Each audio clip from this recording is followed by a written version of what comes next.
Competition leads to, first of all, the development of forced progression, and then the fettering. Brilliant. It's this picture. Communism, capitalism, crises of overproduction, class struggle. Everything's a C here. This is basically like the planetary system. It's a system of laws. It's inevitable. It's inherent. It can be determined as if it were a science. Basically, Engels looks at the capitalist system and discovers its laws, the inevitable development of crises of overproduction and class struggle leading to communism. It's science. We can determine the transformation of the economic world as science. This is science. We can understand this as scientifically. But he says, can be determined with precision of natural science, and the legal political resistance, they said again, in short, ideological forms in which men become conscious of something and find out. A distinction should be made between the science here, scientific laws, and the what? The ideological forms in which, this is where you were right, Katie, the ideological forms in which men and women fight out their interests. What was Marx saying here? He's saying, in fact, that this legal, political, and if you want, ideological superstructures are shaping social consciousness, as well as down here. I wish I had cut it short. But anyway, this is the new arrow here. He's saying that the forms of state shape the forms of consciousness and therefore the forms of struggle. In this country, we do a lot of struggling around what? The working class struggles around what? Well, defends its immediate economic interest. But a lot of the struggle takes place on the terrain of what? The law. And what does the law do? It constitutes people as what? As individuals. With equal rights before the law. The law doesn't constitute, for the most part, people as classes, but as individuals. The market constitutes people as individuals, competing individuals. And the political structure, where we do have political parties, but with all this talk about individual voters who contribute to the elections. So it's the idea of the legal, political, and ideological, and we live in a world of what? American individualism. So, in this case, it's individualism. The sanctity of private property. Private property, sanctity of. What else is part of the American ideology that comes pouring down from above? Freedom! Individual freedom. Yeah. Very good. See, what Marx is saying here is you can determine what? You can determine the rise and fall of capitalism with the precision of a natural science. But the class struggle cannot be determined with the precision of a natural science. That is shaped by these superstructures. So what is being said here is what? The class struggle is not what?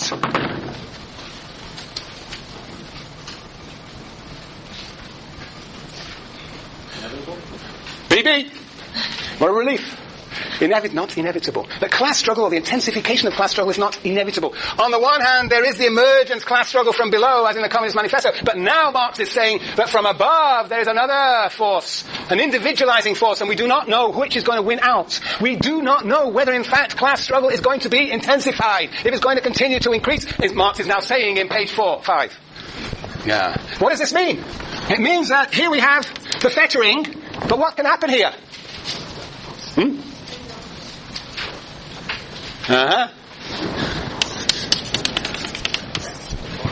Barbarism.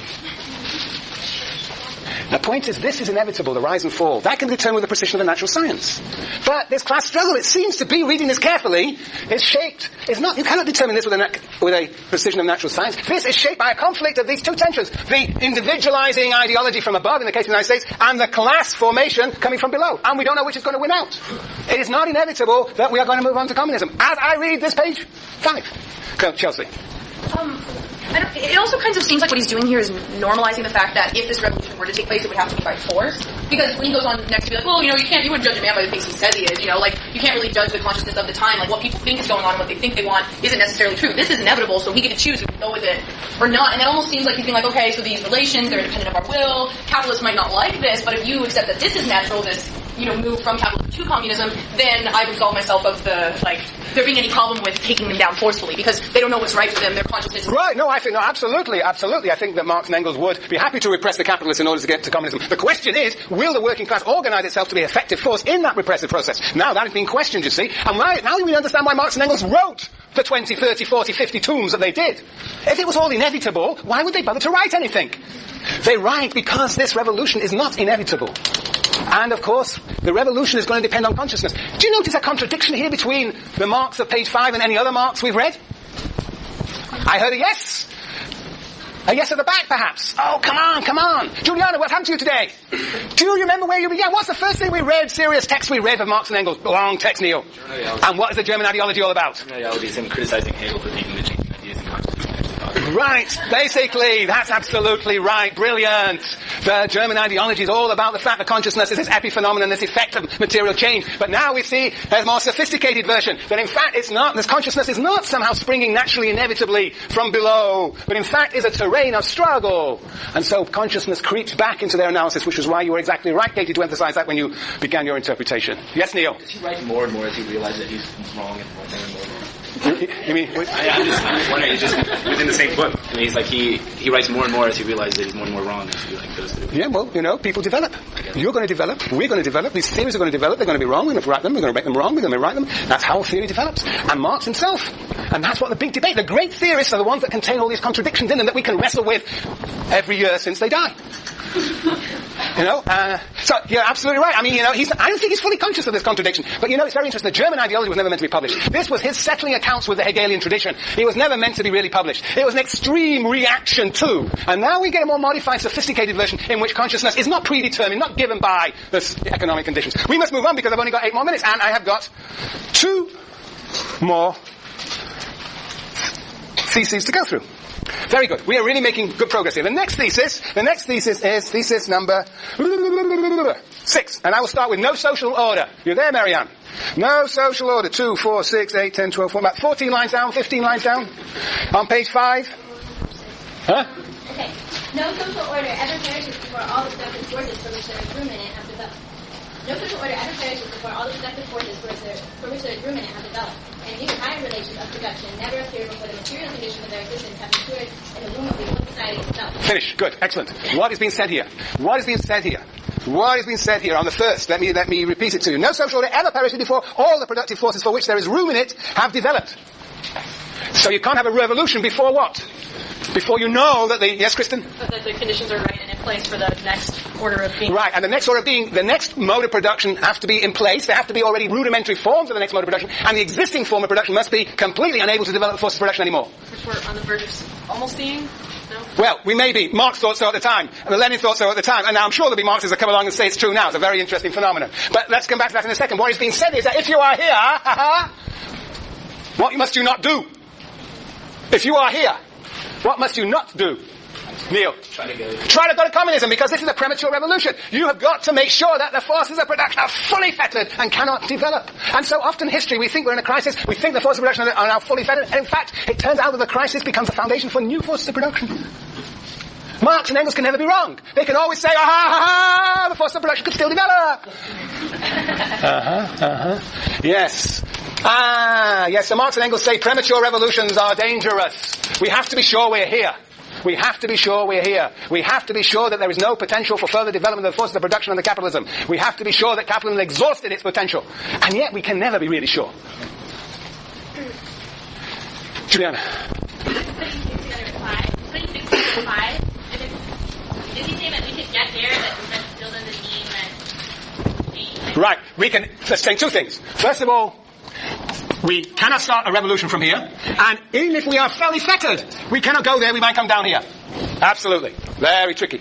Very tricky. You can see how more nuanced the whole thing is getting, how more complicated. Good. So basically, before we can move to a new mode of production, the new mode of production has already to begin to develop within the old. So Marx and Engels saw the development of a whole new system of planning amongst capitalists. Banks, joint stock companies, trusts. They thought that was the new socialism. They were wrong. It was a new form of organized capitalism. And we can be wrong again. We can be wrong again, but Marx is always right. Because he can always say, revolution is not right. Not ready. Capitalism can still develop. Yes, Simeon. I see another contradiction in that. First of all, the revolution has to be international, right? And then the forces of production have to be developed to the fullest extent. How do you reconcile these? Because, I mean, when you see in a lesser developed country a situation where they're supposed to be progressing towards a more developed country, as Marx and Engels saw it, at least at one point, right? That just goes to say right there that they aren't as progressive. Right. Well, what Marx and Engels, I think, would say, if I'm going to interpret what they say, I think this whole problem between nation and global transformation is a very tricky one that Marx and Engels don't develop. But they would say, I think, that a revolution in one country can trigger other revolutions. And it could be, and as the Bolsheviks thought, that if a revolution happened in the country where the most advanced productive forces are and they were really being fettered, which is what Lenin and Bukharin and Trotsky thought was happening in Germany, then those advanced forces of production could be deployed to give a whole thrust forward for the force of production in Russia, for example. Yeah, but it's absolutely right. I mean, I think there is the presumption that somehow the world becomes evenly fully and totally developed, and that the crisis is a global crisis. But our crises are indeed becoming more and more global. And there is a sense in which the forces of production are spreading themselves, I believe, around the world. At the same time generating a lot of uneven poverty. But indeed, it is the case that productive forces of the most advanced kind are indeed going across the world, increasingly, I would say. Ah, yes, but we have still one last hypothesis here. Yeah. And I got 3 minutes. Timed it beautifully. And let's go to number 7. Number 7. Okay, Simeon, why don't you read it out? The bourgeois relations of production. 2, 4, 6, 7 lines from the bottom of that paragraph. The bourgeois relations of production are the last antagonistic form of the social process of production. Antagonistic not in the sense of individual antagonism, but one arising from the social conditions of life of the individuals. At the same time, the productive forces developing the bourgeois society create the material conditions for the solution of that antagonism. So the antagonism between the forces and relations of production, the antagonism between classes, right?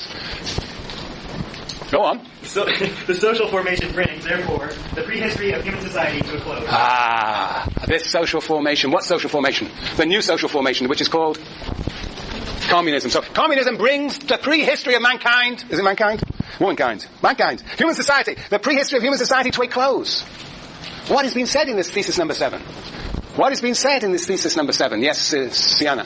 Doesn't he assume that history is based in conflict with all of production? So in communism, there's no more conflict with forces of production. So therefore, no more conflict between forces and relations of production. Right. Yeah.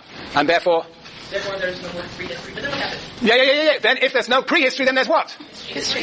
Ha-ha. Now what is history? If all we've been living in is prehistory, now what is history?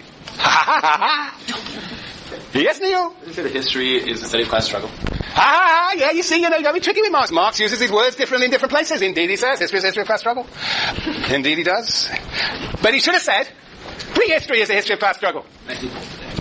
No, you've got to get the nuances. He's playing with words. This is a brilliant guy. Don't put him down.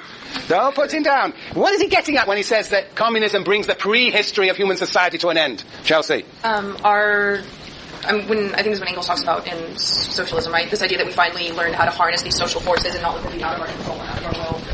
And in that specifically, we, as a species, stop overcome our need subsistence. I know he talks about... No, we still be needing subsistence. Well, I don't think that will continue, but you're absolutely right. This true history that begins with communism is a history that we make ourselves collectively. So far, history is made behind our backs. We enter into relations that are indispensable and independent of our will. Those relations have an autonomy, have a life of their own.